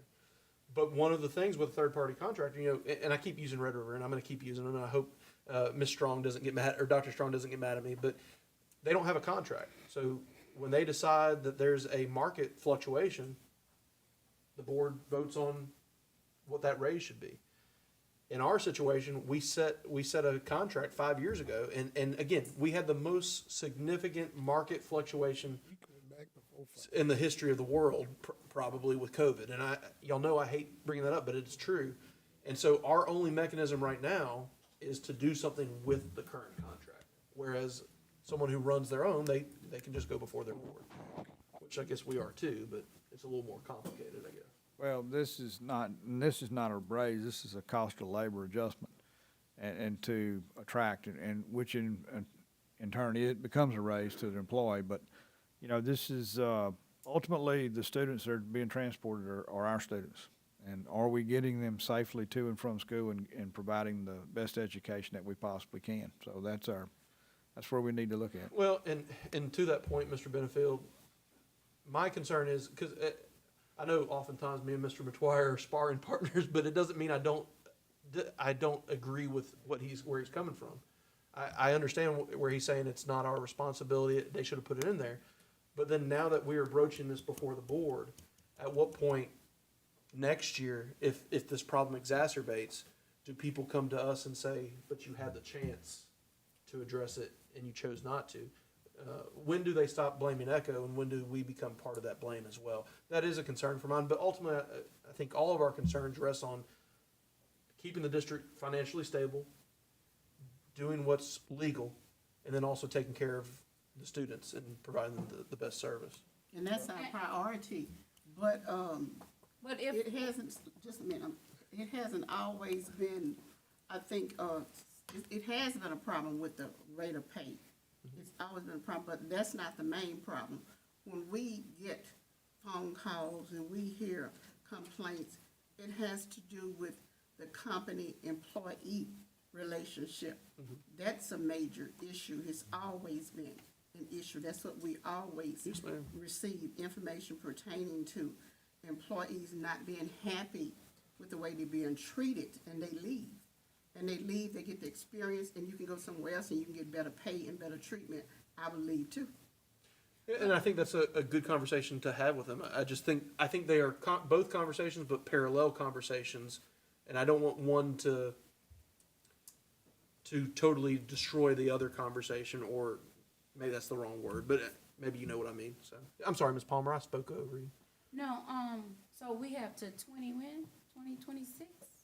Yes, that's when the contract would run out. Yes, ma'am. Okay. I just don't want us to wake up one morning and you get a phone call and nobody's working. Because I'm gonna tell you, $13 an hour is no money at all. $16 an hour is no money, and people are leaving, shooting the deuces at these jobs. And if we wake up one morning and we don't have anybody to take these kids to school, then we're gonna really be stuck out. Like, Well, and I do want to say, and y'all, my dealings, and I'm saying this to the drivers as much as I'm saying this to the board, my dealings with Echo are probably very different from everyone else's dealings. I deal very well with Mr. Kurt. I deal very well with Ms. Washington. I deal very well with Ryan Johnson. I don't know what the driver experience is, but I do want to say that I believe Miss Felicia is doing a fantastic job, and I don't know where the complaints are and all that, but I do think this is something, because I think they have a great team here locally, and I think this is something that also Mr. Johnson, Mr. Ryan Johnson would be very receptive to. And as someone who's in the chair, sometimes you are not aware of morale situations, and as soon as it's brought to you, it's kind of like a gut punch. And I think if we have these conversations and give them the opportunity to address, I mean, that's the least we can do is give them the opportunity to address. And then if they don't address them, that's a whole nother issue. But I think we have to, I don't know if at any point, I know I haven't at any point addressed with Echo Corporate a morale issue. Some of this I'm probably made a little bit aware of, but not to the level it's been brought to me tonight. So I think, no matter what we do here, this conversation can be a great starting point to discuss that culture with Echo Ride in general. So the previous Where problems would the we money come had, from, where would the money come from? General fund? Yes, yeah. While he's coming up there, I'm kind of laughing because I'm looking at Ms. Phelps. I'm looking at some of the drivers. A few years ago, I don't Yeah, think we've you been were here even before. here. yeah. We had donuts and everything because drivers were about to, chunk the deuce at some. But I wasn't here. I don't think you were here, but we came with donuts and everything, and it dissipated, and everything was relaxed. And I don't know where we've gone from there, because now it seems like we're back in the same boat that I think we have to, that's the reason I'm saying, I think Ron and them has to come here and look us face to face and make Miss Felicia and this other young man that I haven't, Mr. Kurt, yeah. Mr. Kurt, I hadn't formally met him, letting them know that, listen, it's okay for you all to tell us what the people that drive for us are actually needing, And a lot of it at that particular time wasn't really about money either, But money does go over really, really good too. Come back, Mr. Watson. On top of Come good, come back. on top Come of, tell us where the money- on top of the fact that you're treating me well as right, as tell well. I do think this is a great point, though, to start having these conversations. If nothing comes out of this except we improve our communication with the drivers and corporate, I think that's. It is, a win. but we do need to remember that's a third-party vendor, and we cannot participate directly in those conversations, because that's an employee-employer conversation, guys. We get in between that, we're getting sideways. I think Who's though, Billy, talking to who's talking to the drivers? I don't know. In what sense, Stephen? If they come to you and they tell you this, that, and the other, you go to Dr. Eloy about it, right? Yeah. That's what we do. We can't stop people from coming and telling us that this is going on, and we refer to the But I superintendent. think what Mr. Benefield's saying is, even at my level, there's ability to have generic, overarching Because conversations. that's their drivers at the end of the day, because we've contracted Yeah. with them. And that's why we're sitting here talking about this right now. Well, maybe they need to We have do their own town control hall over meetings. the money. Well, I'll tell you, every time I talk to them, very receptive, but I cannot speak to how that reflects in the driver's experience the next day. I just can't speak to that piece of it. So, sound like, communication. so, Ms. Palmer. Yeah, so where would the money come from? In talking things over with the new way we want to do the budget, we have found roughly $1.2 million that could be better used in how we manage certain funding cycles. It gets trimmed off and it's not given to us.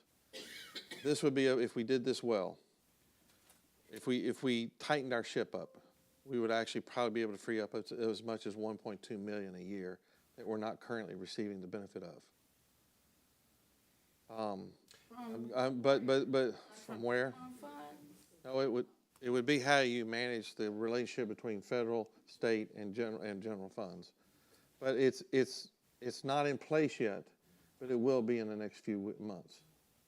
And I mean, It's- part of it's a this rela- is, it's a part of this is just a budgeting exercise where you look at line items that we can potentially reduce and increase in other areas. I mean, You kind of steal my thunder because I was hoping next month by August, I could come in here and show you the exact plan. But Yeah, because see, I understand. I understand that why you puts us need to on know. a fence where you just said how we're crunching our numbers, and then it's like, okay, well, we do have some money to give. We could, you know, find for ECHO employees. So, you know, like a yes vote for them, people, I don't know, like later on down our road, we'll be in the negative. And So let me just say, 250,000, and I'm not saying that's not a legitimate sum of money, but $250,000, if we do it 10 times, yes, of course, that's going to could put us in the poorhouse. But a one-time investment of this is something that our budget can absorb. And if you recall, I'll make this clear now. This is a $250,000 escalation. It will cost us this additional $250,000 every year, yes, yes. I just want to make sure y'all are aware of this. wait, it's not one time? No, ma'am, it would be this would be 250,000 every year to the budget. Ongoing. So if a company came to us right now, let's say we didn't have any, we were looking for a contract and they came to us right now, like what would be the average, what we'll go for? Most of these companies, when you Right look, now. when you look back at the contracts that were open in 2018, most of the companies attached their escalation of the contract each year to CPI. They did not. They had a flat rate of 1.85%. Well, in the first year, Probably it was what, 0%. what now? First year was 0%. Right, that's right. They gave us 0% escalation in year one and then 1.85. It's true, but they did it based on the last 5 years average. Is that why they won the contract? Yes. No, they were substantially cheaper to begin with. So if you look at, because many of these contracts are open source, you can look at them. I've been told that some of them are upwards of 20 to 30% higher than where we're currently at. And that's apples to apples, that's big districts, that's small districts, it's kind of all over. The market average since we did all this, from what because we did a little study ourselves, the cost of buses has gone up substantially. I think 82,000 to 150,000. That's one thing. The cost of insurance, specifically in the state of Louisiana, has gotten ridiculous. Probably 20%, And so maybe more, Ms. Phelps. on the open market right now, and this is not coming from ECHO, this is coming from Lee and Dr. Eloy, because we've kind of crunched some of these numbers. On the open market right now with the other vendors, we do believe that even in spite of this, we'd be at least probably 10% higher with another contract than we currently are. Now, when we get to 2026, that may be an issue no matter what. I don't know what that's going to be, but as of now, it looks like the people who are using third-party contractors and the rates that they're going in terms of busing, and this is nationwide and statewide, they're looking to be at least 10% higher, and on the extreme, about 30% higher. Now, I don't know what they're getting for that 30% because that blows my mind, but that's the range we're looking at in terms of contracts. So we gonna spend $750,000 on this contract, and we don't even know what another company might come in and do it. Well, let's advertise for a new contract. If Echo Ride come in here cheaper, but this other company come in here cheaper, because I'm one of these that we went to a meeting. Well, the other company was wanted the thing. Well, they was getting ready to renew the contract without even advertising. This company came in and saved us $250,000 because we went to a meeting and they didn't even know they was advertising for bids. So how we know? We speculating that these other companies gonna be higher. So we can't speculate these other companies gonna be higher till we actually see it in black and white. No, it is speculation just based on current market stuff, but you're right. I mean, now that being said, we're in a current 5-year contract. And so in order to rebid and advertise, you'd have to exercise, I don't even know what the clauses are in the contract in order to break the contract. And I don't think If they're not doing their job, it's automatic break their contract. Default But of. they have it to be thrown X into amount of default. time to get it right, and it has to be all in writing. I'm just saying I don't know verbatim the exact verbiage of it, so. And so and they're not doing, none of that is happening right now. But remember, there's a time factor here. Really close. Yeah, we basically, in terms of addressing this for next school year, we really have this month and next month if we are to address No, it, we got this month. honestly. Yeah. We start school just a couple of days after the 1st of August. Yeah. Agreed. So we're already in contact with Mr. Ryan. I'm assuming Mr. Kurt's gonna have a conversation with him too after this meeting, and Ms. Felicia.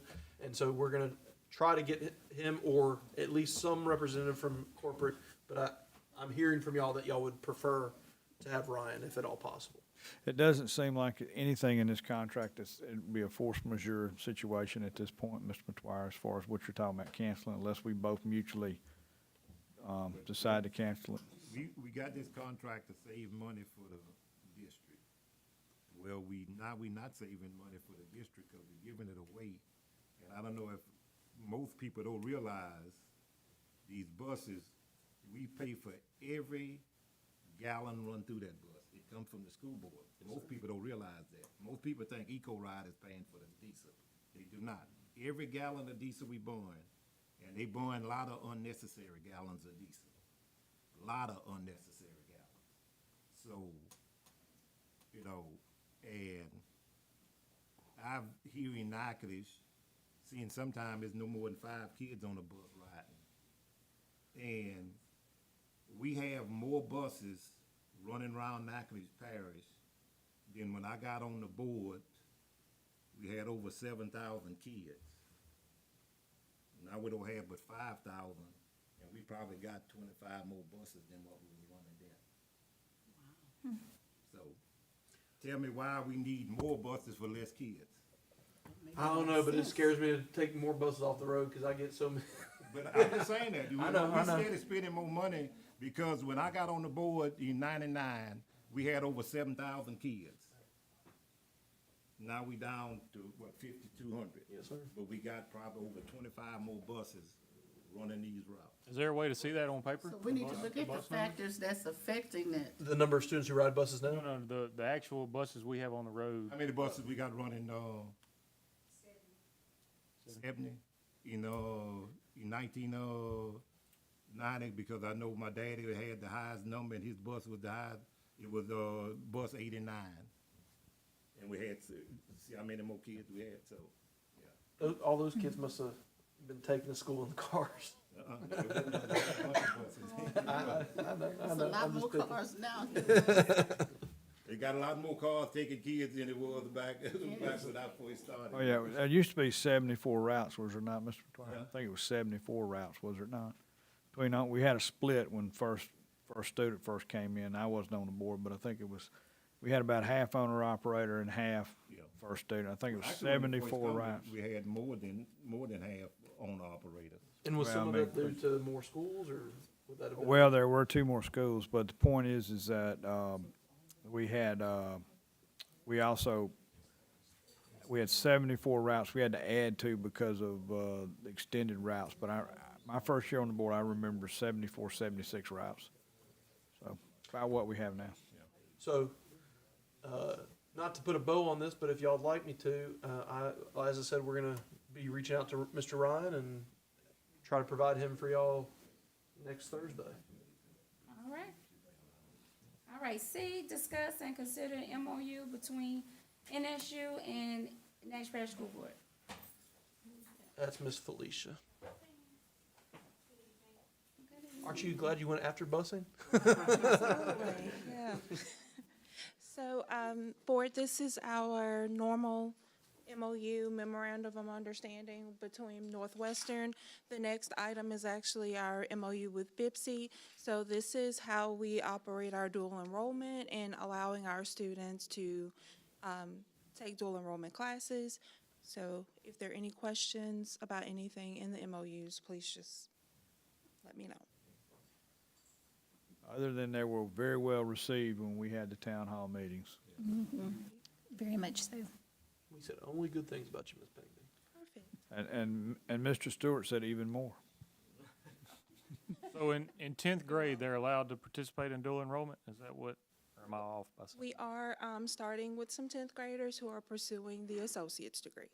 Okay, We do starting have this year? some students who will be who are 10th grade, who will be doing the associate's. I've been told, and Miss Pinckney, correct me if I'm wrong, we have students at both Lakeview and Central who are pursuing the associates. Is that not We correct? do have, yes, Absolutely. There So you go. the There you go, goal- Mr. Frady. There we go. Well, I had a conversation after one of the town halls, and there's some, I guess some have been informed that they are not allowed until 11th grade to have anything to do with Well, dual enrollment. Our students who are pursuing the associates, we Okay. have to start at 10th, but we need them pursuing the associate's degree. Okay. It's mostly juniors though, Chad, up until we Yes. started the associate's degree. Okay. 60 credit hours is a lot, and they don't yeah. It's a have, lot. they don't have a chance, yeah. Yeah, so we, That's one of the things, but then you do have some exceptional Yes. students who are able to go ahead and get that done, and they know for sure that they're going to be, they know for sure that they're going to be on the path to, college right. or whatever. We got to get them started early. We do have Mr. Steve Hicks at Northwestern, who's been great working with us to make sure that we look at each individual student who is pursuing the degree. Thank you so much for what you do.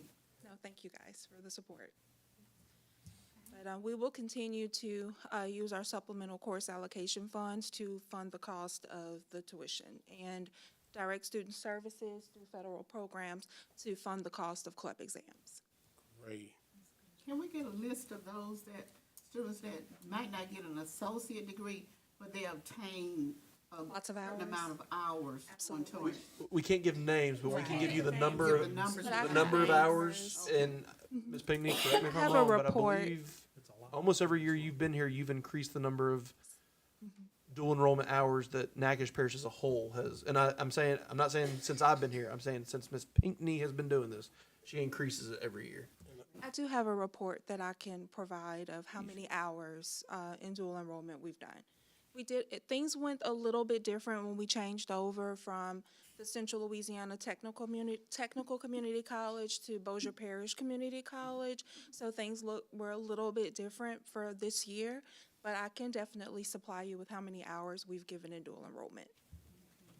And I see the requirements are different because we're looking at a community college versus university. Absolutely. I've been meeting with BIPSI, having some conversations with them about dual enrollment opportunities, so I think we're pushing forward. So. And the next item is BIPSI. I think we were looking at NSU. Basically the same thing, but with bits. It's same thing but BIPSI, pretty much. And the tuition costs are a little bit different when you're looking at the community college, but And just so y'all are aware, this is paid out of supplemental. supplemental course allocation. We also do a little bit of braiding of funds with direct student services. So kids are not, I think that, do they pay anything for any of these dual enrollment? Maybe a Right now, no. The one thing that, textbook, sometimes they have to get like, right. Many years ago, they had some sort of charge, I can't remember what it was, We but it's like did. $100 or something, or It's less. 150 Yeah. right now, which is still a huge discount to us. And right now, the only thing, with our students at Bossier Parish Community College, we're able to do a lot of things with our career development funds. There's a lot of different funding sources, but with Northwestern, the most anybody would do is have to supply their own textbook. it's pretty sweet. If you're a student and a parent, it Double is CDF very funds, sweet. yeah, so we have more money to spend on career and tech ed, because we're generating, I think, almost 400,000 we generated just to spend. So, That's great. we're gonna do a lot. That's auditing transcripts, not transcripts, master schedules, to make sure we're using the high-cost course codes.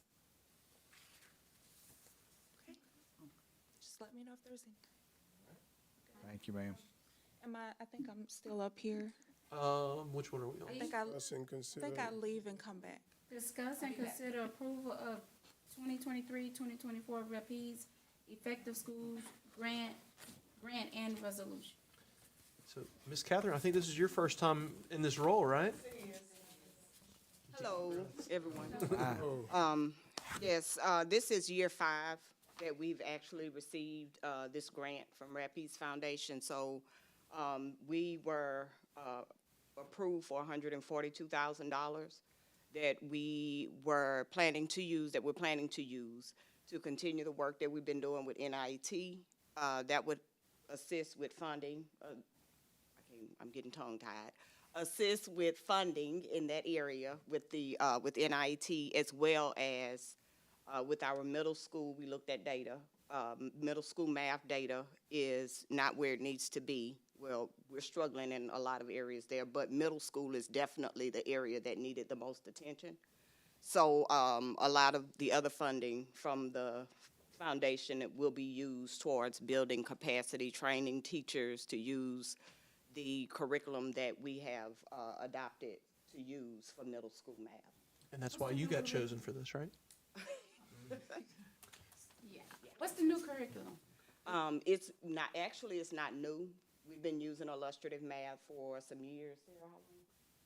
Illustrative math for about five years that we've been using illustrative math, but the turnover rate in middle school is high, and it's kind of hard to retain those teachers. So we really needed to focus on making sure that we had some coaches from that company, some representatives from that company to come in and train the teachers.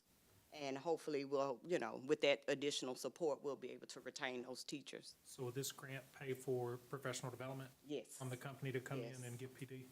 Yes. Okay. It will pay for professional development that will be done the end of July. And then we also have someone that will be coming in, a coach that'll be coming in throughout the school year to provide assistance and support to those middle school teachers that are using that curriculum.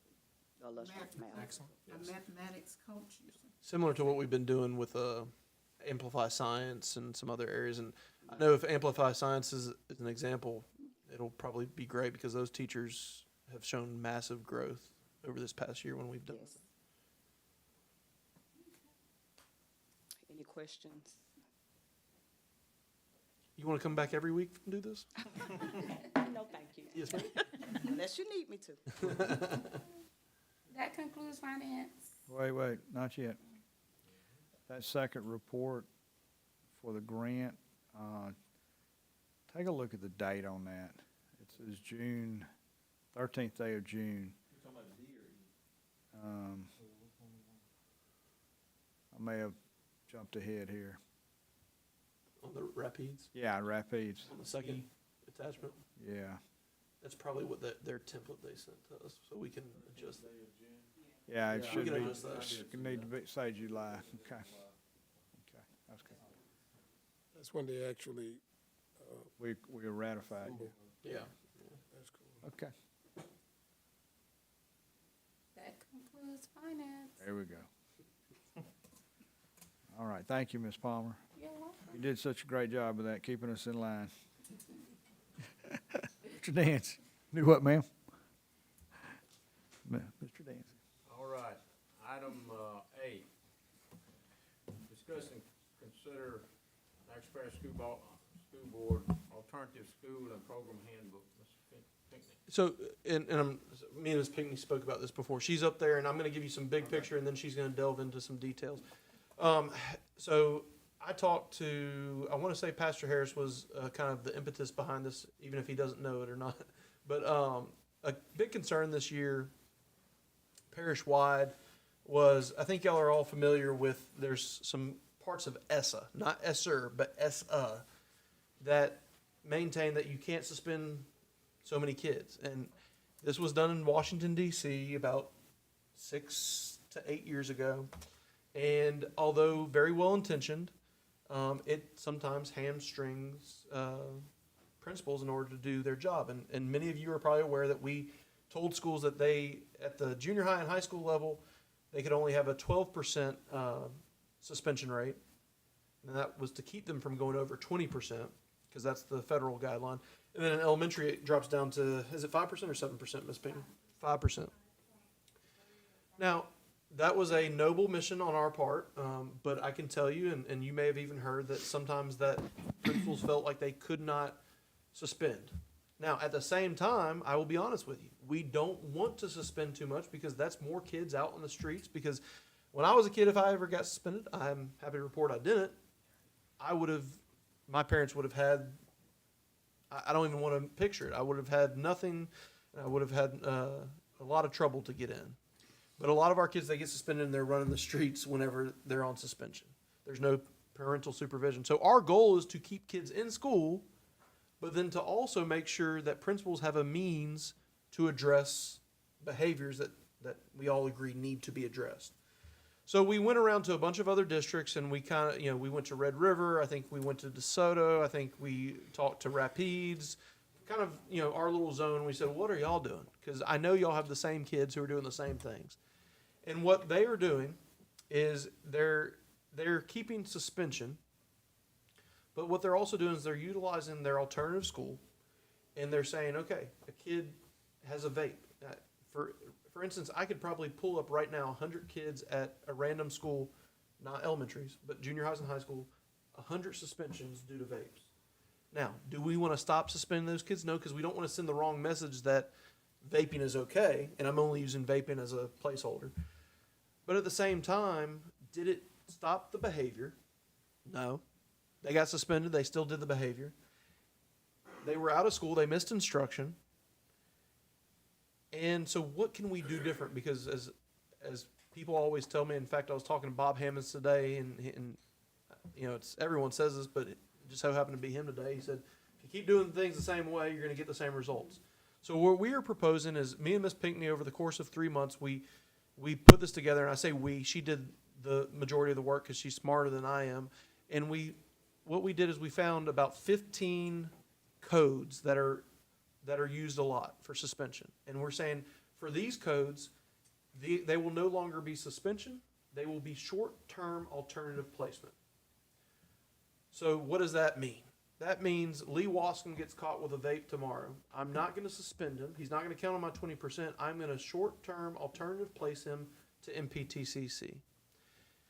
And what that'll mean is he'll still report to Natchitoches Central at 7:30 on Monday morning. But then at 7:45, another bus will come around. And we've already talked to Miss Washington about this. This bus will run after the normal bus routes. And they will take Lee Wascom and his fellow vaping compatriots, and they will take them over to MPTCC, where they will be in a class, much like an ISS detention type class, where they will take part in that alternative program, and then they will come back to their home school after that. Now, how can MPTCC do this? What we've also done is historically, Natchitoches Central has decided that certain students should just report to MPTCC. That is, I'll suffice it to say that's not kosher. They have to go through a process to be placed at MPTCC. They cannot be placed by their school unless they do something wrong. So there's going to be students, especially in that 9th and 10th grade, who are going to be going to Natchitoches Central who potentially would have been placed by Natchitoches Central at MPTCC. And I think in the retreat, I mentioned to you that these are our kids who are our most at risk, and so they need to start at a place where they have more opportunity than MPTCC can provide them. Not because MPTCC is not good, but we have 130 adults at Natchitoches Central who have all the resources. We don't have that at an alternative school. You don't have that at any alternative school. So I think at the board retreat, I went through this with y'all, and I talked about how this is going to help principals, and y'all's major word to me at that time was, we need to hear what the principals have to say about this. So me and Ms. Pinckney, we went back and we got a group of principals together. I think it was Micah Coleman, Crystal Davis, Armetrius Williams, Bobby Benjamin, and I feel like and Miss Carla Renter. And we said, pull this apart, tell us what you like, what you don't like. And I can tell you, I feel like I can speak for them. They overwhelmingly saw this as a resource they can utilize to better address discipline, while also walking that tightrope of being in line with the federal law. We're going to keep kids off the street, but we're still going to, when necessary, provide punitive disciplinary action. Which codes, other than, They're in the handbook. I'm so sorry, I don't have a copy Oh, in that's front of me. Mr. Wascom, Mr. Wascom has the tell you handbook what there. page, but they are in there, Pinckney, listed. right here. Oh, sorry, let's keep going. I I think we passed it, page, yes, it starts at the end here, You gotta go the up. bottom of the page. Yes, so it goes into, I'm not exactly sure why we'll get that fixed. The PDF is on there looking a little Those strange. are the Those are the codes. that they would go there for. So it doesn't remove suspension and expulsion. Those are still there for other codes. And what it also does is you might say, well, if I'm a principal, I could push a bunch of kids over to this alternative program. What we've also done is we've put in place numbers of how high they can go up to. So for instance, and I think Ms. Pinckney on the next page has the numbers. Natchitoches Central has an allotment of, where am I at? Ms. Pinckney? 30 total. 30 slots. And Central, based on population, they can get 10 slots, I'm thinking? Yes. 10 slots. Now, the thing is, so every day when Coach White and Micah Coleman are putting that in, we've created an automatic program where Coach White puts in that he's suspended Stephen Harris. That information automatically gets pushed over to Bobby Benjamin. There are no suspensions or short-term placements after 1:30 in the afternoon.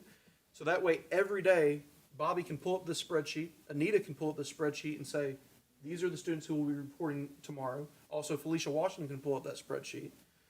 The other part of it is, say we have 30 kids. That's our total allotment. Say we have 31. Miss Anita DuBois can pull it up and she can say, well, Micah's at 11. Everyone can send all their kids there, but Micah has to go back to the drawing board and say, one of those students that he put in this program, he has to do something different with. So we were very hesitant to just open this wide open and say there's no numbers, because as much as this is a tool for principals, and not that a principal would ever do this, and I'm speaking in front of a former principal, but sometimes they may say, well, hey, it doesn't count in the system to that 20%, so I'm going to short-term place 50 kids. Well, we don't want the pendulum to swing that way either. So we are going to be monitoring this on a daily basis as well. Are the first few months are going to be important. First few months are very important. I'll tell you, the first month, the biggest issue is the logistics. I know we've talked a lot about busing, but the first issue is going to be the logistics of moving those around. And I've been having very good conversations with Ms. Washington. I'll tell you why I'm not super concerned about it, is because that bus route is going to be after all other bus routes have run. But money-wise, I guess my one question here would be like, especially for our outlying schools, if a kid gets caught, let's say with a can of Skoal at school, is it automatic that they have to get put on a bus? This is a tool. Or can they just do in-school suspension Correct. instead? This is a rather than tool have at to their send them to disposal. an alternative placement? And one of the principal meetings we're having, Mr. Nicholson, is I'm very, I'll tell you my philosophy when I was an assistant principal and principal is I wanted to work with kids. And so that can of Skoal, the first time I see it, I might, Micah, come on, give me that. I throw it in the trash, maybe call a parent. What we've experienced, and this is no criticism of our discipline folks, is there's a lot of going down the line in our policy manual and saying, oh, can of Skoal, oh, suspension. So this gives the principal still autonomy? They can just choose this as an option? Correct. That's all we had to say. We want them to be able to work with kids as much as possible. And this is short of the nuclear bomb of suspension where you're out of school, but we think it's a good middle ground because ISS, some kids don't respond to that. But this is something a little heavier than that, but it's also not kicking them out of school, which I think we all agree. There's times they don't need to be in that class setting, but if we can keep them in school, show them that this was an issue, but not put them on the streets or just sleep until 2 o'clock in the afternoon, I think that's a better thing than what we're currently doing. And I can tell you, all the districts we talk to that are doing this, rave reviews. They're saying it works beautifully. So we did not recreate the wheel here. We went to some other districts that have been doing it, because I'll be honest with you, I'm leery of recreating the wheel, because I'd rather go to Red River and say, hey, has this been working for y'all for the past, I think, 2 years, 3 years, something like that? And they said, yeah, it's been great. Same thing, DeSoto report. And I don't know which one stole from which one, but one of them did, and that's how it works. And So what is considered long-term placement? long-term placement is a synonym for expulsion. That's an expulsion hearing. Right. I'll be honest with you, most of the students who are expelled right now with Ms. DuBois, most of the time she's doing a long-term placement, unless it's one of those big three. So possession of a firearm qualifies for this? No. Am I It's- reading that wrong? So here's what we did also, if you have any of that, anything that was expulsion, so you have some items that are suspension or expulsion. Anything that was automatic expulsion, we put on the same list, Okay, okay. but it's not, Students can enter short-term placement for any of the below infractions, and possession of firearm is below that. so the other thing is a firearm isn't necessarily a firearm. A kid could come to school with a, like a BB, what's that, well, toy pistol, but also, what's it called, slingshot. Right. Doesn't carry the same weight as a 22, but no, we will not be executing it that way. Yeah, when I was in school, we had a gun in the back rack because we were going hunting the next day or that evening. Well, that was 50 years. Yeah. This program, I see the list of everything that they're gonna be required to do. Is there additional staff that's So gonna there is- assist with this? So we have It's a worked with, list. Mr. Benjamin.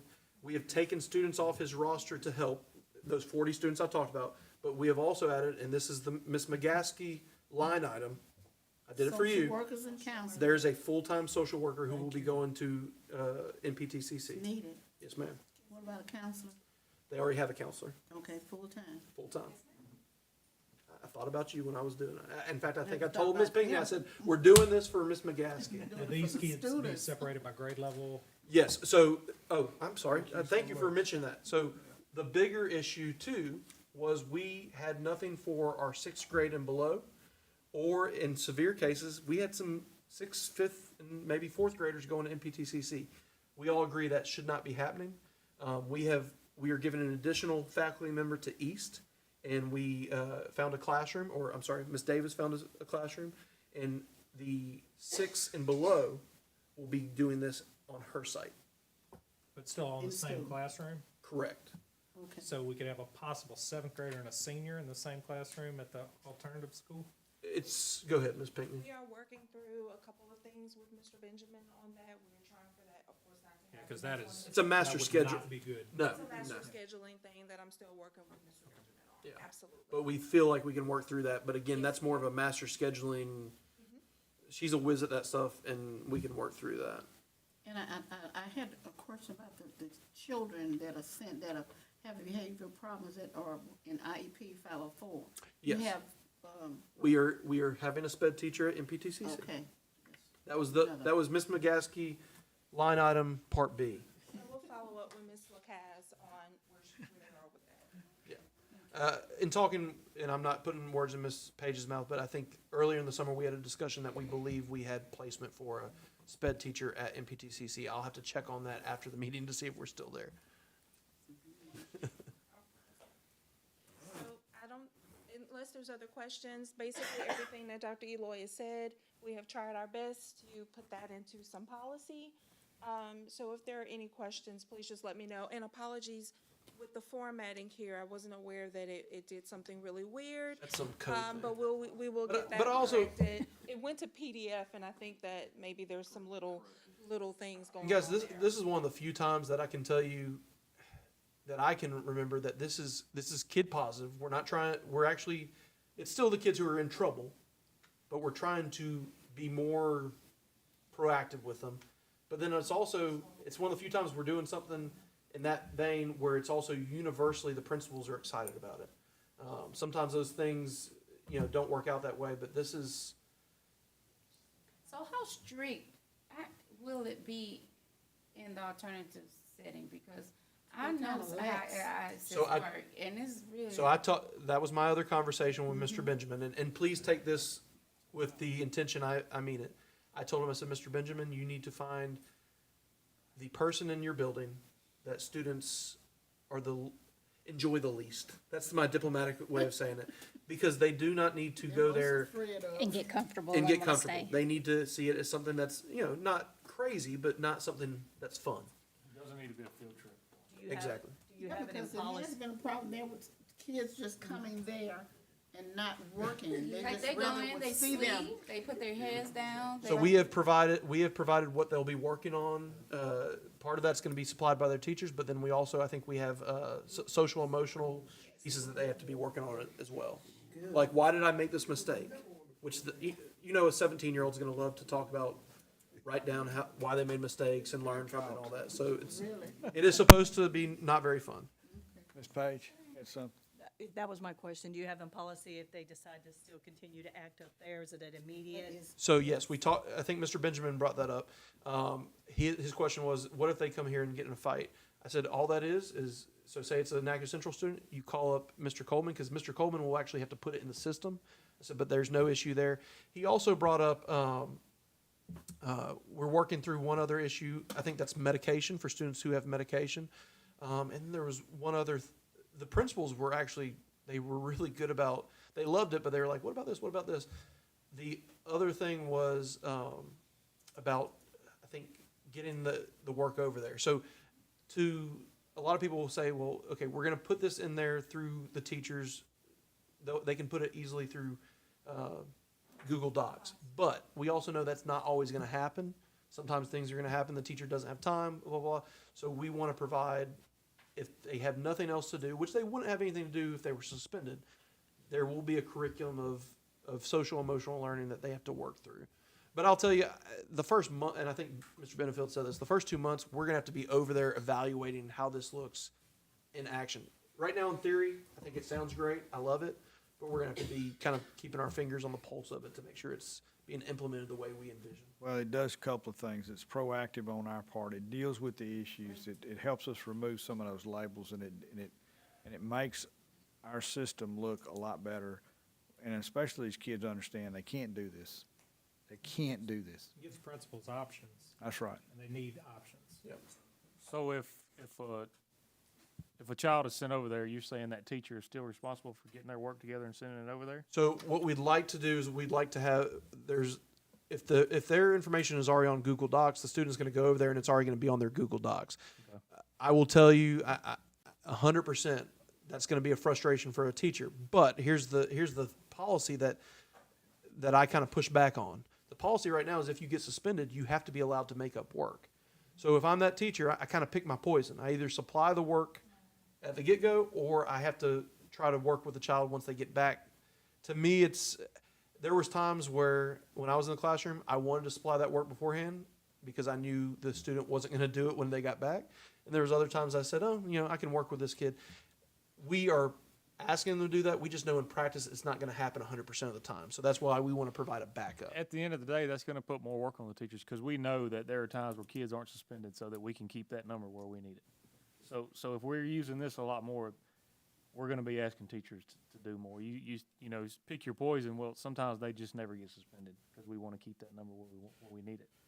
So I don't know. I don't know if there's a better way to help the teachers there. I'm just, that's why I'm asking. Well, the thing is, I don't know. if they go over there, there will be a day's notice. So I don't care if they send them with a packet.